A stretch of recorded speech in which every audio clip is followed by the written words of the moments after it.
하나님의 말씀은 열왕기하 18장 19절에서 23절 말씀입니다. 랍사게가 그들에게 이르되 너희는 히스기야에게 말하라. 대왕 아스로 왕의 말씀이 내가 의뢰하는 이 의뢰가 무엇이냐. 내가 싸울 만한 계교와 용력이 있다고 한다마는 이는 입에 붙은 말뿐이라. 내가 이제 누구를 의뢰하고 나를 반역하였느냐. 이제 내가 너를 위하여 저 상한 갈대 지팡이 애굽을 의뢰하도다. 사람이 그것을 의지하면 그의 손에 찔려 들어갈지라.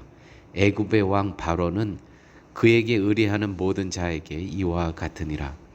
너희가 내게 이르기를 우리는 우리 하나님 여호와를 의뢰하노라 하리라마는 히스기야가 그들의 산당들과 제단을 제거하고 유다와 예루살렘 사람에게 명령하기를 예루살렘 이 제단 앞에서만 예배하라 하지 아니하였느냐 하셨나니 청하건대 이제 너는 내 주 아수르 왕과 내기하라. 내가 만일 말을 탈 사람을 낼 수 있다면 나는 내게 말 2,000마리를 주리라. 아멘.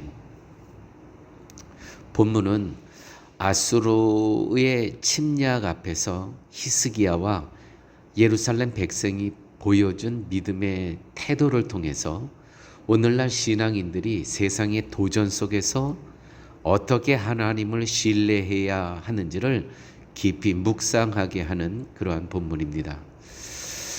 성도님 여러분, 세상의 조롱 앞에서 하나님의 주 되심을 인정하고 살아가고 계십니까? 오늘 본문에 아수르의 랍사게라는 사람이 등장합니다. 오늘 등장하는 이 랍사게는 누구냐면 아수르 왕 사네립의 고위 관리이자 신복 중의 신복입니다. 그는 아수르 군대를 이끌고 유다를 침공하여 예루살렘 성을 포위했고 당시 유다 왕 히스기야와 백성들을 향해 아수르의 힘을 과시하며 여호와 신앙을 버리고 투항하도록 협박하는 임무를 맡았던 사람이었습니다. 이 랍사게는 예루살렘에 있는 이 유다 백성들에게 인간의 힘과 정치적 연합을 생각하라는 겁니다. 그래서 생명을 유지하라는 것이죠. 이것이 바로 세상의 지혜인데 이 세상의 지혜 아수르를 의지하여서 생명을 유지하라고 유혹을 하고 있습니다. 이러한 상황 앞에서 교회 여러분, 신앙은 하나님이 모든 역사를 다스리신다.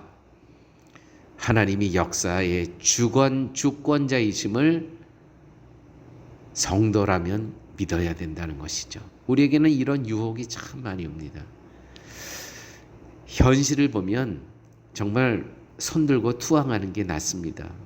또 이렇게 인간적인 논리로 지금 이 랍사게가 투항을 요구하고 있지 않습니까? 여러분, 인간의 논리보다 하나님의 말씀을 더 신뢰하고 살아가고 계십니까? 오늘의 성도는 세상의 불안정한 흐름 속에서도 하나님이 통치하신다, 하나님이 이 역사를 주관하신다는 이 신앙의 확신을 붙잡아야 한다는 것입니다. 믿음은 상황을 분석하는 눈보다 하나님을 신뢰하는 마음에서 시작된다는 것, 여러분 꼭 기억하시기 바랍니다. 상황을 분석하는 예리한 눈, 그것이 우리가 이 세상을 이길 수 있을까요? 아닙니다. 하나님을 신뢰하는 믿음이 우리가 이 세상을 이기게 한다는 것이죠. 또한 랍사게라는 이 아수르 대왕의 신복 중의 신복은 이렇게 조롱합니다. 너희가 의지하는 하나님이 예루살렘을 건지지 못할 것이라고 조롱을 합니다. 오늘 말씀 가운데. 여러분, 오늘도 세상은 믿음이 무슨 힘이 있냐고 냉소합니다. 오늘 하루의 삶 가운데 이런 냉소적인 이야기 못 들으셨습니까? 그러나 신앙은 말씀의 약속이 현실보다 더 확실한 진리임을 고백하게 한다는 것이죠. 하나님의 약속을 붙들고 흔들리지 말아야 될 존재들이 바로 성도라는 것입니다. 교회 여러분, 세상의 조롱 속에서도 냉소 속에서도 하나님의 말씀을 신뢰하며 그때를 기다리고 계십니까? 하나님의 말씀의 약속은 우리의 위로가 되고요, 우리의 믿음의 근거가 된다는 것이죠. 성도의 굳건함은 이 세상에 대해서 담대할 수 있음은 감정이나 환경이 아니라 변치 않는 언약의 말씀이 있기 때문인 것입니다. 이러한 찬양이 있죠. 세상은 들리고 사람들은 변하여도 나는 주를 섬기리. 주님의 사랑은 영원히 변하지 않네. 나는 주를 신뢰해. 아멘입니다. 히스기 왕은 이러한 타협과 또 조롱과 냉소 앞에서 히스기야는 백성에게 열왕기하 18장 36절 말씀입니다. 아무 대답도 하지 말라. 저 지금 랍소게가 지금 하는 저 이야기에 아무 대답도 하지 말라고 명령을 합니다. 교회 여러분, 이 침묵은 두려움이 아니라 하나님의 때를 기다리는 믿음의 순종이라는 것이죠. 우리는 위기 속에서 조급히 반응하며 하나님의 일을 가로막을 때가 너무나 많이 있다는 것입니다.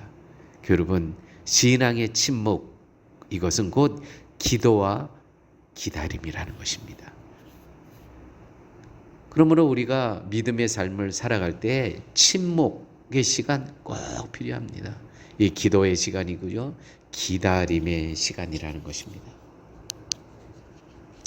하나님은요, 인간의 조급함 속이 아니라 인내와 순종 속에서 일하신다는 것입니다. 그러므로 아무 말 하지 않는 믿음, 이 침묵이죠. 아무 말 하지 않는 믿음으로, 이 침묵으로 하나님을 신뢰해야 된다는 것입니다. 이 침묵 속에서 하나님께서 일하실 것이라는 것이죠. 또한 세상은 침묵을 무능으로 보지만 믿음의 사람은 침묵 속에서 하나님의 음성을 듣게 된다는 것입니다. 히스기야의 침묵은 결국 열왕기하 19장에 하나님의 구원의 역사로 이어집니다. 참 놀랍죠?